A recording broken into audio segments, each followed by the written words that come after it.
image here is divided into two. We have one half showing some information and then the other half showing other. And then in landscape mode, then we can have multiple columns. This is all dependent on personal preference, but there is times where you cannot choose one instead of the other. So for example, if you're presenting in an online conference or on an electronic screen, I think you already know that, well, even if when you look at your laptop is already in landscape mode, so it would be a disservice to to make a poster in portrait mode, right? So if you're gonna do an online presentation or your poster is not gonna be printed and it's going to be in an electronic screen, then it must be in landscape mode so that you are able to fit information and it can be visibly clear to the audience that you intend to present it to.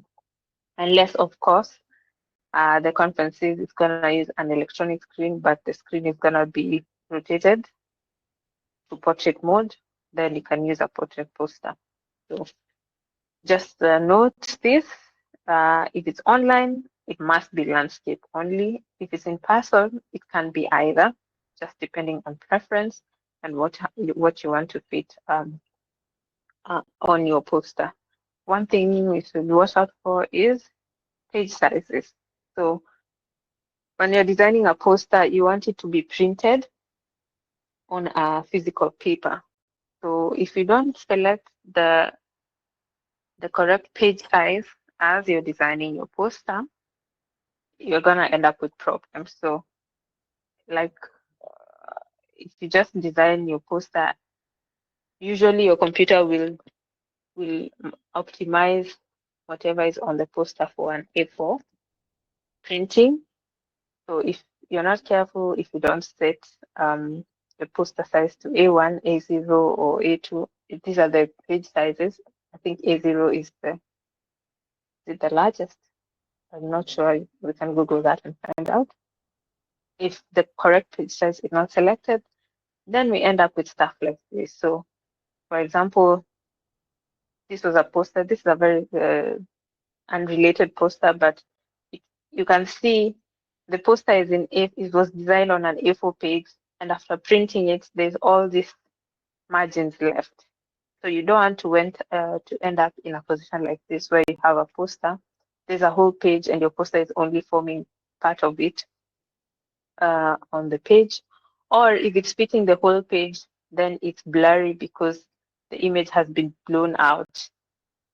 It has been zoomed into so that it can fit the page. So just be careful and mindful of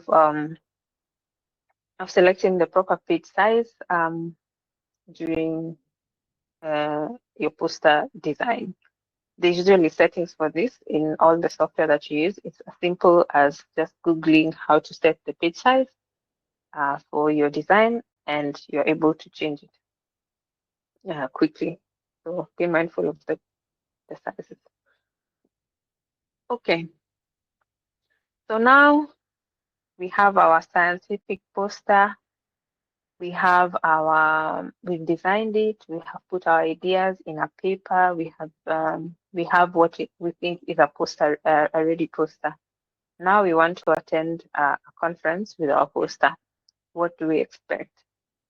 So at some conferences, we have these things called fire slide sessions. And these are also known as flash talks or poster pitches. And what these are is sometimes you're given 1 or 2 or maybe 3 minutes to just, in summary, give a very brief summary of what your work and your poster is about. Okay, so this is usually, because usually there are more poster presentations, there are more posters than, I think in most conferences I've been, there are more posters than the conference speakers. So since poster presenters are more, if one is given 1 minute per person and there are like 30 people, you have exactly just that 1 minute to impress and convince people to come to your poster. So the goal of these are to get people curious about your poster and your work. And the thing to think about is, how could I get someone interested in work easily without ever overwhelming them with information? So these fire slides are usually done in plenary halls. A plenary hall is usually, I think, all people are gathered, so maybe all the conference attendees. And your goal basically is to just get people to come to your poster and speak to you about your work and see what work you've done. Okay, so it's very important to, if you want to get a big audience to your poster, because there are many posters that are each seeking the attention of the audience, then this is a very important part of the conference if it's provided, to show up and do your best to convince people to come to your poster. So in case there is a fire slide session, this is not something you want to do. Yeah, on the left, on the right. Do not put your whole poster during the fire slide. Okay, so for fire slides, usually they allow for one slide, exactly one slide, with everything that you need to be contained for your pitch. This here is not a good idea. Why? Because no one can read a whole poster in 1 minute. One, two, because there's usually a central screen. No one will be able to see what is written on the poster, nor understand what is on the work. So this is absolutely not. Do not ever do this in case of a fire slide. Usually, I like to advise students and myself to focus on the very main result. If I'm gonna do a fire slide. Okay, since we have only one slide, usually it's focused on the main result, preferably in a visual graphic, maybe a very important image that you think will spark people's attentions and curiosity, or a meme or something touching, you know, a question that you think would get people talking or get people thinking, get people started on what they think your research is, or get people to want to know more about your research. Okay, so since you're focusing on the main result, an example is this slide at the bottom right. So I just picked some random photo from somewhere and shows this, okay, maybe this is the work I've done and this is my main result. And I have my work title here, okay? So the title of my work is an unnecessarily complicated research title. That's the title of my work. And my main result is at the back here. So this has something like twofold. This is just an example. You can kind of see, I don't know if this was a math conference or whatever, whoever would be interested in this, you can kind of see a result, but not all of it. So what I would want to, if I was at a conference and presenting this, I would want to know, okay, so what is this graph here looking like? What is this even that is being presented? Okay, and how do I do this? How do I find this result? Well, this work was done by et al. And the poster number is P001. Okay. So what I'm trying to show here is two important things. You need if you do have a fire slide, one, you need to have your title. Two, you need to have your name. And three, if it's possible and it hasn't given, give your poster number. So it makes it easier to say, okay, I'm interested in et al.'s poster. The poster number is P001. So if I'm part of the audience, I know look for poster P001. That's easy enough to remember. Easier than remembering the name or probably the title of the research sometimes, because if there are 30, 40, 50 people presenting fire slides on the posters, it's not very easy to keep track of who did what interesting things. There could be multiple interesting ones. So in case of a fire slide, the bottom is better to use. But this bottom slide also had one problem. You can see the name and the background are kind of mixed, so it can be confusing. It's not clear. So it's important to make sure that your name or your title are clear. For example, at the top here, you can see I've put a black background and the title. But at the bottom, I put a name with no background. So it's not very easy to see this. So one thing that you should be mindful of is make sure that your name and your title are very clear. Okay. So I did this intentionally just to demonstrate. how it will look, it can be seen, but if you're in a big hall where there's one screen and it's at the front, maybe it won't be very visible or it might be confusing. Okay. So just be mindful of that. Or maybe they're colorblind people, they might not be able to see some of the colors that are presented here. All right. So now you've done your first slide um if there was any. Before actually this is important before printing a poster, because if you're gonna print a poster, sometimes it can be expensive if you're printing by itself. If your department or your institute is not providing funding, it can be expensive to print. What you do not want to do is have to print a poster more than once. So in general, sorry, excuse me, before printing your posters, before finalizing it, there's some little nitty-gritty stuff that is very important that needs not to be ignored. First, do you have your name, your collaborators' names, or your supervisor's name on the poster?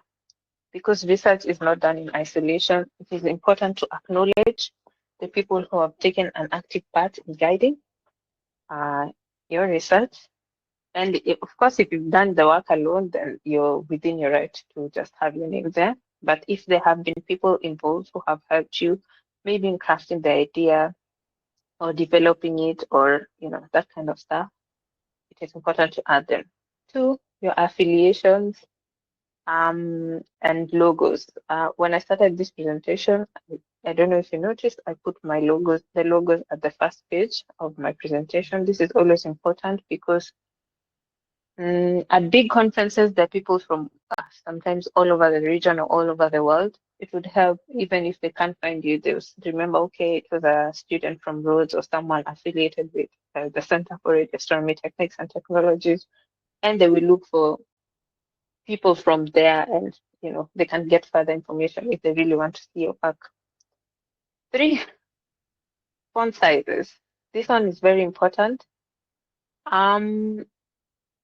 What I'm giving you here, these tips here are what I use to generally part of what I use to judge posters in general. In addition to the work, is the work well presented? So while doing posters, your presentation is very important, even in oral presentation. So you must ensure that fonts and font sizes are same for different tech categories. So if your titles are in font 16, then all the titles in your text should be in your poster should be font 16. If the normal text is font size 12, then all of the text should be font size 12. If I see something smaller or larger, I assume something else. This is just generally how our human brain works. For example, if I see normal text and some text that is small, I assume that's going to be a subtext. Okay, so just make sure that things are not mixed up. Make sure that you use the correct fonts and the correct font size. Use high quality images, please.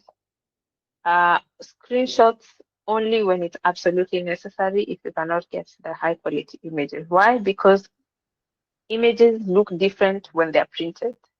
Okay, on your screen it might look reasonable, but when printed there's no zooming in or out. So what you get is what you get.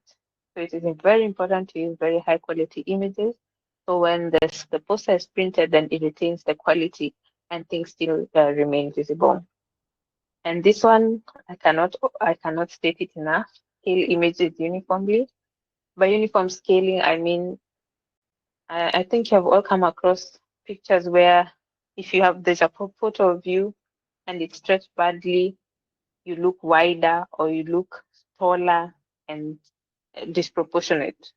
Okay, so images are always scaled by the corner. For example, if this is an image and I want to scale it, I would select it from this corner and drag it so that it increases the length and width proportionally. Okay. So this corner or whatever corner that you can drag it from. This is important. The image must look professional. I mean, it must look proportional. It cannot look like a shoddily done image. I mean, we're all scientists. It's nice to do nice work. Then in add image credit, if you use someone's images, if you got images from the internet, if you got images from a paper, then you must add credit. Okay, you must credit the owners of the image. It's just good practice. Okay, in case of flow diagrams, ensure lines are straight and things look well aligned. So here in this image here, I try to show what I think would be a good flow chart, an example, and what is bad. Okay, so here, this is just a simple illustration. We have two boxes, one box leading to the other, and you can see the boxes are of the same size. The line connecting them is straight. It's not crooked. It's not disproportionate. What I wouldn't want to see on a poster is one look like this. Okay, these two are different. The arrow is not even straight. Nothing is proportional here. This makes your work look unprofessional. It makes your work look bad. Okay, even if the work is good, if if I was looking at the poster, if I gave it just one glance, I would immediately notice the bad thing before I notice the good thing. Okay, so how you present your work, like I'm saying, is very, very important because it gives the first impression. Like images give the first impression, and as we say, an image is worth 1,000 words. So if I see work looking like this, I would know, okay, maybe the work is good, but this person does not have attention to detail. This already is irritating me. So it must be just try to make sure that your flow charts or your images or whatever you're doing are proportional. They don't have to be perfect, but they just need to look well aligned. Okay, and then the other thing is avoid too many words if possible. Use more graphics. Less is more. So if you have graphics, if you have figures, if you have plots, rather use those and caption them really well so that if I just look at your poster and I see the caption, I know exactly what is happening rather than using too many words that can conceal or confuse the general idea, the main idea that you want to present. And this is a very important one. Please do not use Comic Sans. This is a personal preference, but also it usually looks very unprofessional in my opinion. Do not. There are very many free millions of fonts available. Try to use anything else that makes you look professional. If you don't know what Comic Sans is, just Google it. You're going to see why I hate it so much. Use legible fonts and font sizes. So your poster must be visible for from some distance away. I think usually I don't know if it's 1 meter or some distance. If I stand back, I should be able to read your title at least clearly. Your title, the title of your work, and things should be visible at least from that point. Of course, because you can't make your fonts too large because nothing will fit in the poster otherwise. Just make sure that no one is having to squint to read at your poster or see your images. Okay. If your images are not visible, rather not add them or try to find something that is good because it's very difficult to explain away a bad looking image. Okay, check spellings. This one is very important. Always check spellings for everything. Okay, this one I've already mentioned. If not visible, don't add the image. If it's not visible, don't do it. Okay, and then the other thing, this is for slides generally. Might not really apply to you, but in general, if you're gonna do a slide like the one fire slide, the 1 minute fire slide, if there's a fire slide for your conference, then make sure your background color contrasts well with font color. So, for example, in my slides here, if I use the bright yellow font, it would not be visible. Okay, you don't want people struggling to read what is on your fire slide or even on your poster. So just try to make sure that if you're using a dark background, use bright colors. If you're using a bright background, use dark colors so that they contrast well and it becomes very easy to read your poster. And then be mindful of color blindness if possible. There's very people who can't see different colors, especially true with plots. I've seen a lot of people put plots and they put, very the primary colors, or sometimes if someone is colorblind, they cannot really see the difference. Okay. So if you're going to do a plot with different colors, maybe also you can add different symbols so that if they cannot see the color, then they can see the different symbols and they can tell which is which, just to make one easier for them if you can go the extra mile to just make uh, other people more included in understanding your work. And then finally, add your contact. At the final slide, or this is for slides, but on your poster, add your contact.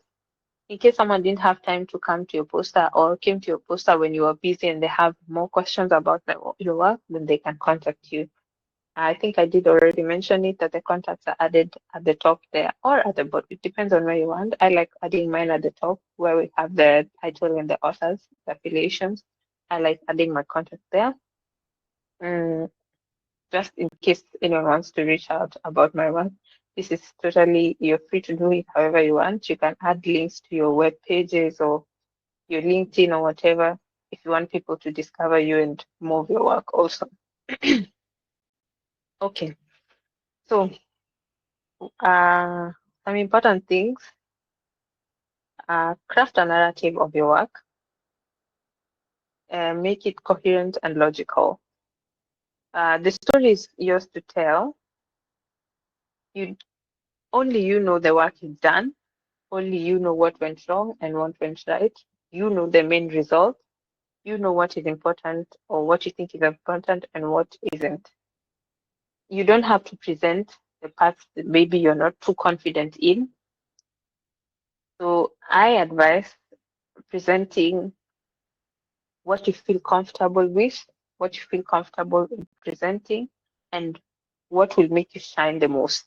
Okay. Of course, during your poster presentation or preparations, you'll be in consulting with your peers or your supervisors or whoever is you're working with. They can give further guidance of what could make your work stand out. But you don't have to present everything that you've done. You can just present what you think is important and what will make you shine. Because, like I said, posters have very limited space, so you cannot. Sometimes you want to put everything done, but we practically cannot do that. And then prepare for questions. And sometimes you will have unexpected questions. Sometimes someone will come and ask questions that are completely unrelated. Sometimes people will want to outshine you in your own work. Sometimes people will ask questions that are very difficult to answer. So you must be careful and aware of how you answer these questions. If you're able to answer it to the best of your ability and show enthusiasm. So this is during the presentation, right? If you have judges coming to judge your poster, they want to see that you know your work, you know what you're doing, you understand what you're doing. Even the audience, not just judges, they need to see the spark that you have for your work, the interest that you have, that you're able to explain your work as best as you can, and that you're able to acknowledge, take correction, or take insights, and be eager to learn and apply it to your work. So prepare for questions. They might be difficult sometimes. Sometimes they're just annoying. Sometimes they're actually helpful. But prepare for all these scenarios. If you do meet difficult people or difficult questions, don't take it personally. Just take it in stride and move along. Keep it moving. And be enthusiastic during the presentation. Try to explain your work without being too technical. Because sometimes at big conferences like the Indaba, people use AI or data science or whatever, and they apply it to completely different fields. Okay, so you might not necessarily meet someone within your field or working with the techniques, but they might have heard of the techniques elsewhere. So it's important that even if they don't understand um, exactly what you work with, they can have a general idea of the techniques and how you're doing them. So it's important to prepare even for presentations. Um, like I show here, sometimes we think we know what we're going to present until we get to the presentation hall and everything evaporates because of tension, anxiety, and the usual stage fright. So we all fall prey to stage fright. The only way to overcome it is preparation. I think with that, that is the end of my presentation. I'm happy to take questions if there are any. Thank you.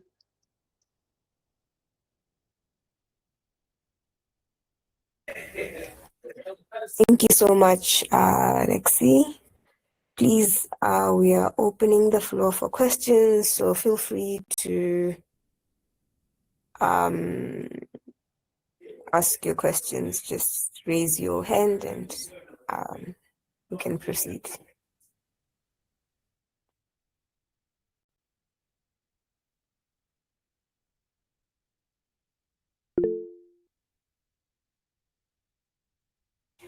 Go ahead, Lazarus.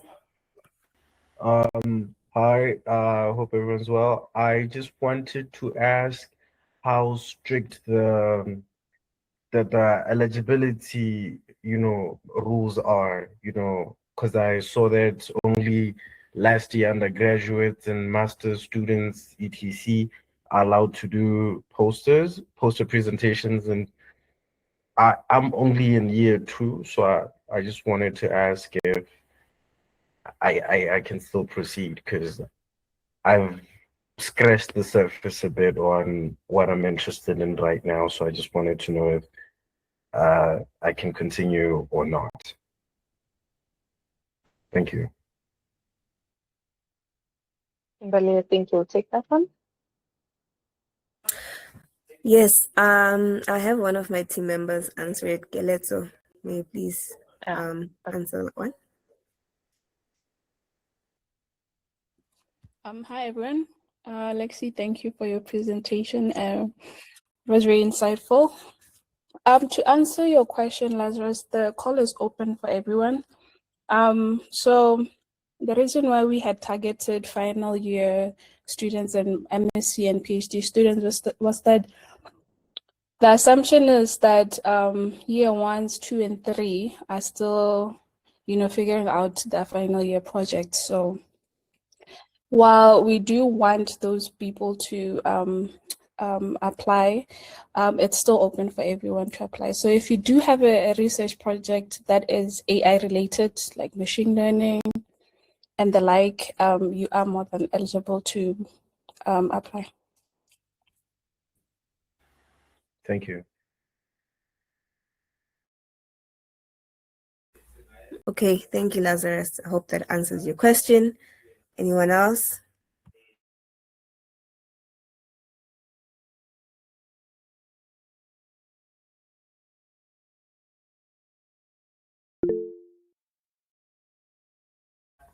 Okay, let's go ahead. Okay, it's a random question, but Lexi, how was your experience during your first poster presentation? And what did you learn from it? Wow. Um, that was a really long time ago. My experience was I was scared.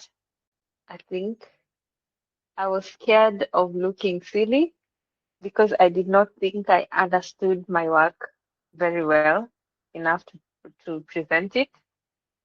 Uh, because the field I was working on at the time was not I did not have a background in it. because I was super scared. I was afraid of explaining my work, afraid of explaining my results. But then I later learned that no one is going to know uh, how good your work is. You have to convince people that your work is good. You have to convince people why your work is important. So I would say whatever work you have done, it's important to take pride in it. And years later, you might look back and think, oh my God, this was such poor work. But when you look back and think it was poor work, then at that point, you'll have realized that you have actually grown in whatever it is that you're doing. So don't dismiss it's okay to be wrong is what I'm saying sometimes. It's okay to make mistakes. It's okay um to not be the best the first time. It's not a train smash. This is how we learn and this is how we grow. Yeah, I hope that answers your question.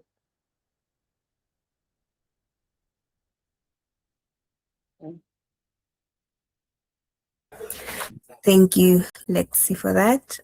Anyone else with a question? Jane, please go ahead. Hi, everyone. Thank you so much, Lexi, for the wonderful presentation. As someone who will be making a poster later in the year, then this really comes in handy. So my question is, would you please share the slides for future reference to us, if that's possible?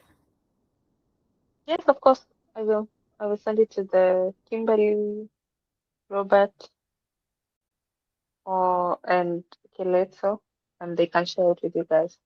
Okay, thank you. Yeah. I see a question from Tiro. Do you have present only when your results or an idea with some methodology can work? I think if I understand your correction is saying you have not done the work, but you have an idea and an idea of how to do it. I think this is a bit tricky because usually people will want to see something preliminary. Okay, because how else do you test that the work looks promising? If it's just an idea, then it's a bit difficult. But if there's something in the works, then now can show people that okay, this is what I'm doing so far. I'm getting 1, 2, 3 challenges, and people can actually help in achieving that. So I think it's important to at least have one result or one proof of concept that actually encourages people that this is what you're doing. I don't know if that answers your question, Tiro. The results don't have to be complete. They just need to be, something. Yeah.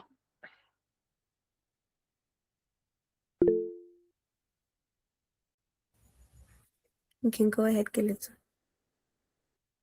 Yes, another question, Lexi. So I know you work a lot with pipelines, right? So say you have a pipeline that you've been working with. I think it's in its final stages. It's been tested, etc. So, how would you, or what would you include in a poster about that? Because I want to relate it to like a machine learning research project. Mm-hmm. Yeah. Like How would I present yeah, a like pipeline in a yeah, process? yeah, under methodology, results, discussions, etc. Like, what would you highlight? So you mean the product is a pipeline? Sorry? The product is a pipeline, or Yeah, so say you have been working on a pipeline, like a software pipeline, and then now you want to present what you've been working on as a poster. So what kind of information would you include? Say introduction, methodology, results, discussion, and conclusions. Like a walkthrough. okay. Yeah. If it's a data pipeline, the introduction will obviously be why I think the pipeline is important and what it should be, what the end goal, what its data products are supposed to be. Okay, so what problem is it trying to solve? Are we trying to automate things? Are we trying to make it easier for and accessible to a group of users? What data products can we get from our pipeline? And why should um why is this pipeline important? Basically, that's what I would put in the introduction. The methodology would be, for me, what tools I use to build my pipeline. Is it Docker? Is it, I don't know, is there a framework that I'm using? Am I basing it on some specific technology stack? Uh, Stuff like that. The results, those would be two parts. One, the actual pipeline. Two, the final data products that it would give. Okay. So because it's a pipeline, of course, you have to explain. I would suggest stating the things it does. Okay. If it takes data, transforms it, cleans it, produces images, produces catalogs or whatever, then I would have to make sure that I have maybe a flowchart diagram that actually shows the steps that my pipeline takes and the outputs that it gives. This is important because a lot of people who use pipelines want to know, okay, what is the final product and what diagnostics can I get from the data pipeline? So in the results, I would put the pipeline as a result and the data products, the final data products it gives, as also the second part of the results. The conclusions are up to you because it depends on what problems are being solved. Do you think your pipeline is solving those problems? Do you think it's easily adaptable or can be easily adopted by the users within your community? I think this would be the information I put in the conclusion. Yeah, in a nutshell, that's what I would say. Does it answer your question? Yes, it does. Thank you. Mm-hmm.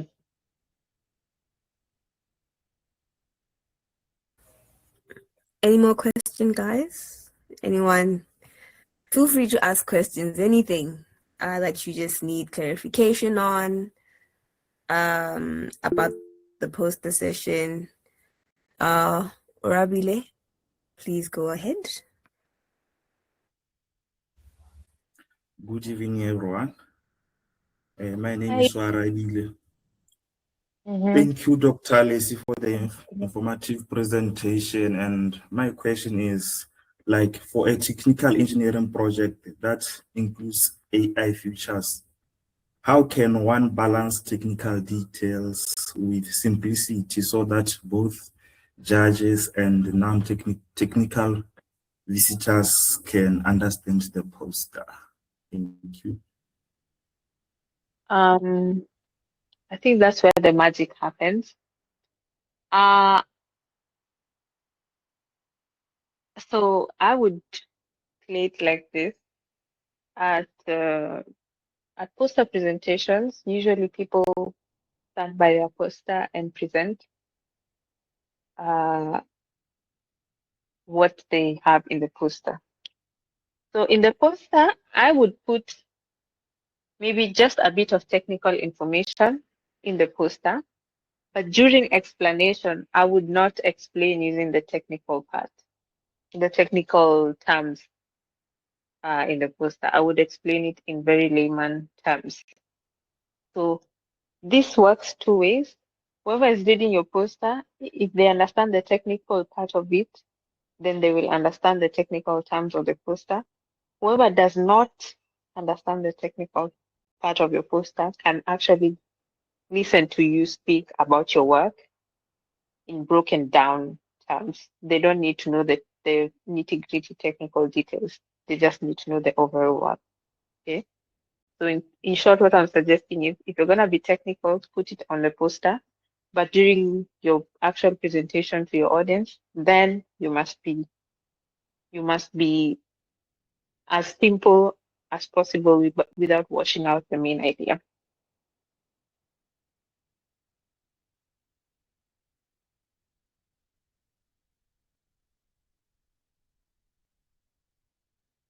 Does that answer your question, Rapapile?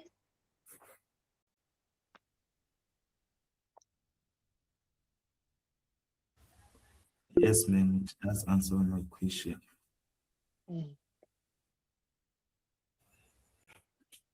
Keleto? Okay, I promise this is the last question. So what if you are working with like a lot of numbers? So your results, it's just like a list of numbers, né? And obviously tables sometimes work, graphs sometimes work. So how do I then decide what presentation format is suitable for it? I feel like tables or graphs could work. This is very dependent on the kind of data you're showing.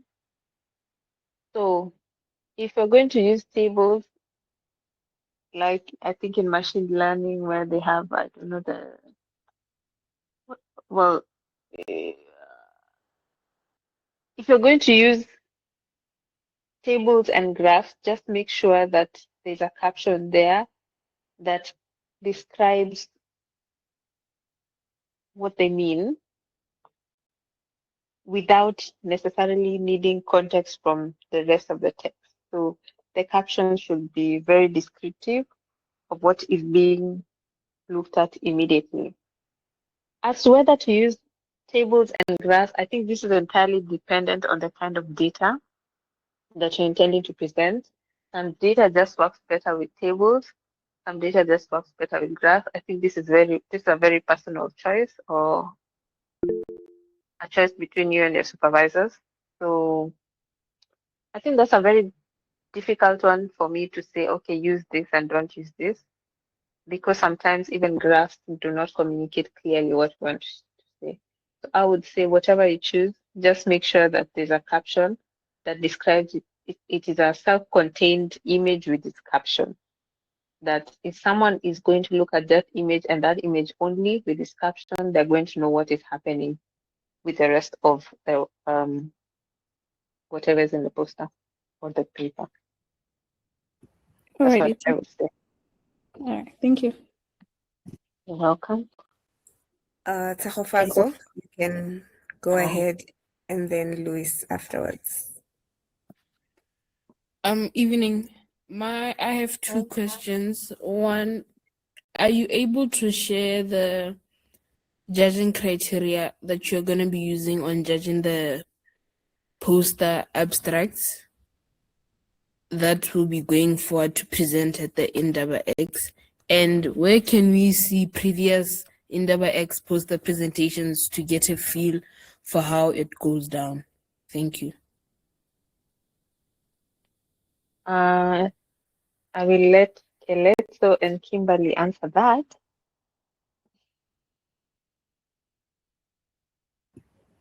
Sorry, Tohafaz, can you repeat your first question? Can you share the judging criteria which you're going to be using to select abstracts that will go on to present during the Indaba weekend? Oh, I see. I don't think we'll be able to share the criteria itself, but I think we can share like a guideline of what we expect from a poster and what we consider a good poster. And then once people have applied, we are going to have a list of the applicants and then send them further information regarding that.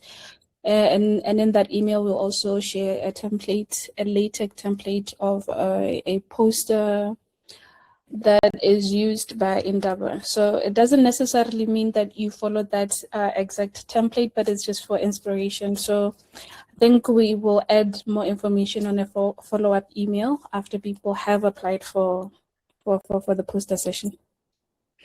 Okay, thank you. Sure. And to add on to that, would probably also maybe host another session similar to this, where, you know, we'll kind of go through our guidelines and, you know, what you need to prepare your poster. So yeah, Lewis, you can go ahead.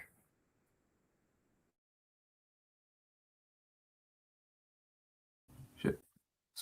Yes, thank you. I wanted to ask about this machine learning thing. Like, does one need to have prior knowledge of programming in order to do machine learning? Yeah.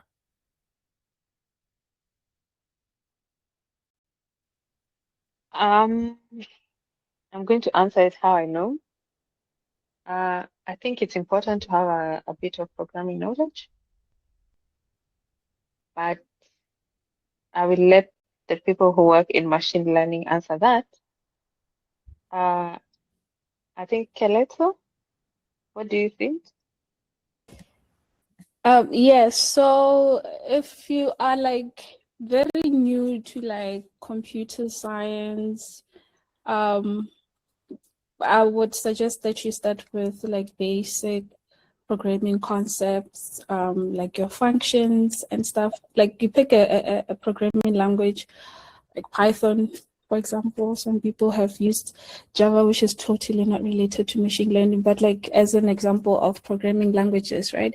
And then you learn the basics from that. And then after that, that's when you can apply those basics, say in a machine learning environment. So if you do have programming experience, like you've done like the basics, then you can just get right into learning what a machine learning algorithm, how it works.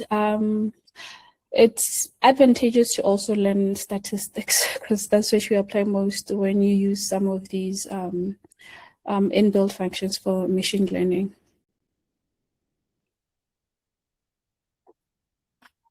Okay, thank you. Yeah.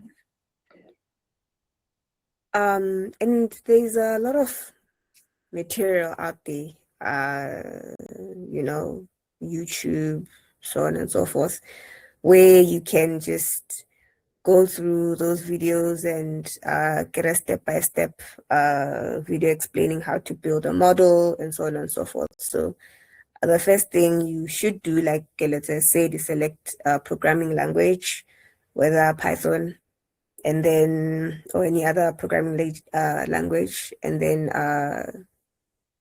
learn your basics, you know, with the help of other videos or content online, and you know, try to build, you know, I think building or coding is always a good way to start, so you can make your mistakes. I mean, initially it's quite difficult, but you know, make your mistakes, learn, but continue practice, and then you'll get better as you go. Machola, you can please go ahead and ask your question. Good evening, everyone. My question is, how can an engineering post effectively demonstrate both technical design and the real-world impact of the project within a limited poster space? Am I audible? Yes. Sorry, please repeat that. How can an engineering poster effectively demonstrate both the technical design of it and the real-world impact of the project within limited poster space? Okay, so like we said, the poster has different sections. So the technical detail will go in your methods, where you're showing what techniques you're using to solve your problem. The impact will will show up in your results and conclusions. Okay, so you have a result, from whatever engineering you've done. Why is it important? This is the impact, right? If I'm understanding you correctly. So I think it's the question of being just straight to the point. This is how this is the problem we want to solve. This is how we are doing it. This is what we have so far, and this is what we think its potential use cases are. This is how you're showing the impact of your work, in my opinion. All right, thank you. Yep. Yeah, and just to add on, Lexi did mention earlier that it's up to you to decide what you think is the most important part of your research that you want people to know about. So, is it the complex background work, or is it the real application of the work? And then you can just pick the two, between the two, the one that you feel is most important to be discussed or shown to the public. Yep. All right. We are almost out of time. We are ending at 8:30. I have a question for you, Lexi. Because we've been getting a lot of questions on how do we marry the technical aspect of the project with whatever information you want to have in your poster. So if you have a prototype, is that something that you can also include in your presentation of your poster? Like a real prototype, like a machine. Like a real prototype, some machine that you've built. Yeah. Well, you can do it in a kind of a nifty way, right? I think an easy way to do it is if you have the thing there with you, if you have the prototype with you physically, if you're able to present it, then you present it. Another way to do it is to maybe make a video of you demonstrating its capabilities and add some QR code linking to the video on your poster.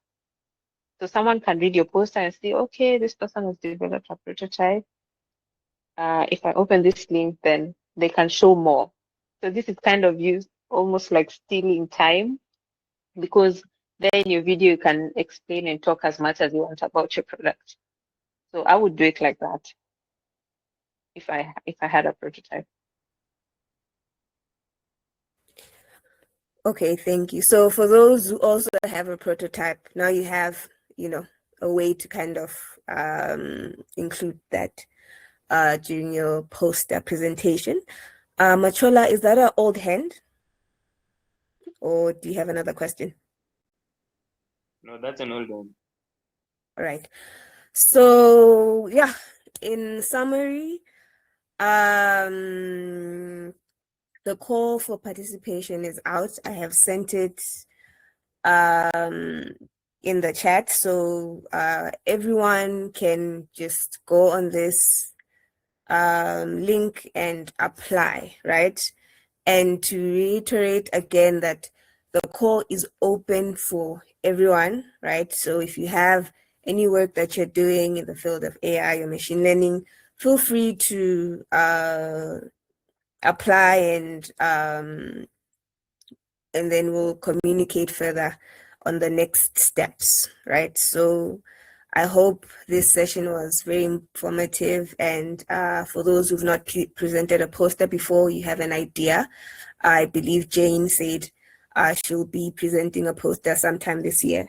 So I hope this was very helpful for you, and you have an idea what will be expected of you as well. So please feel free to reach out to us. I'll also share our email in the chat as well. So if you have further questions, or if you need guidance with something, please also feel free to reach out to us as well on this email. I'll be posting it in the chat in a few seconds. Yeah, so please feel free to reach out to us on this email and, you know, share your thoughts, share your concerns, anything. We are open for a conversation. And also feel free to also share with your colleagues, whatever stage of education they're in. If they have work that they're doing, they have results, share the application form with them so that they can also apply and be part of this year's 2026 AI Fest poster session, right? I'd like to thank Lexi again for joining us today and giving us very detailed breakdown on what presenting a poster is about and the preparations that you'll need to take in order for you to present that poster. So we will also share the slides with everyone that joined the call so that you can have them also for your reference as well moving forward, right? So we'll continue communicating, catch us on socials as well for updates about our event this year, right? And lastly, again, the winner of the poster session gets a fully funded grant to attend next year's Indaba. And I'd like to reiterate again that it's an opportunity to be in a space where, one, you're putting yourself out there, you're talking about your work. That's exposure, you understand? Getting feedback is very important in you trying to grow yourself or grow your work, right? So putting yourself out there, starting with this Indaba in Botswana and then moving up to the major one. That's what happens. That's what is important when we look at growth, right? So try to challenge yourself, try to put yourself out there. And we as the team will try to, or the AFS team will try to support you the best way we can, right? So apply and put yourself out there. You can also apply for the main event as well to attend the event so that you can get an idea of the AI ecosystem in Botswana and in Gaborone, right? So so in closing, thank you once again for attending our session. And we hope to be having many of these types of sessions moving forward. And we hope to be interacting more often as well. So Lexi, once again, thank you so much for your time. If you have any closing remarks, and then we can call it a night. Thank you, Kimberly, and everyone for attending, for inviting me to speak. It's really nice to see people actually getting this kind of support early in their careers before they start. I just like to note that the main Indaba is a very fun event. So those of you making presentations, please do your best. It would be nice of you to attend that event, the main one in Nigeria, if you're able to, and I think the one in Gaborone.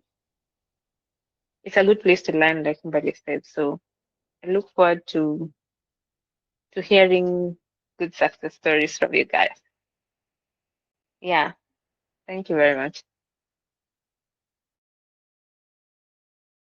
All right, thank you guys. I think we can call it a night. Have a good evening and a productive week. Apply, apply, apply. We'll be waiting to see your applications, right? So thank you once again. Have a good one. Nice. Good night. All right, bye everyone. Bye.